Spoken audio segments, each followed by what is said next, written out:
आज्ञा जय जगन्नाथ। हरि बोलो, हरि हरि बोलो, हरि हरि बोलो,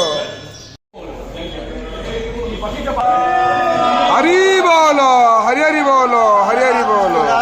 राजेन्द्रवदनं लंबोदरं सुंदरं पश्यन्तमधुरं दलुब्धं पुरुषं तमजं नित्यं व्रजामि शरणं हरि।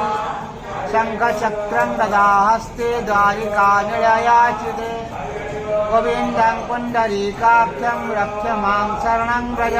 जन्दारो ब्रह्ममूर्ति प्रणवतनुधरन् सर्ववृक्षं भवजलतरणि सर्वतत्त्वं देवानां भद्रासुमतर्रोज यतां देवानां कोरातर्रवेणो निवर्ततां मयोः वस्तदस्मिना। हरि बोलो, हरि हरि बोलो, हरि हरि बोलो।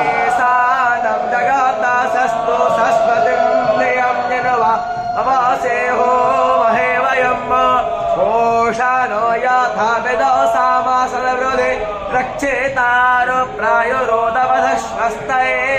स्वस्तेन इन्द्रो ब्योधस्रवाः स्वस्तेन पूषा विश्ववेदाः स्वस्तेन स्तार्क्ष्यो अरिष्टनेमिः स्वस्ति नो बृहस्पतिर्दधातु उषादस्मावरोता प्रसने मातरस्त्वं यावानो विदते सो यज्ञया अभसागामन्विः आदेतेरन्तरिक्षामदेतर्माता तपिता स पुत्राः विस्मय चेरा पस्तान्तेः रोषाः।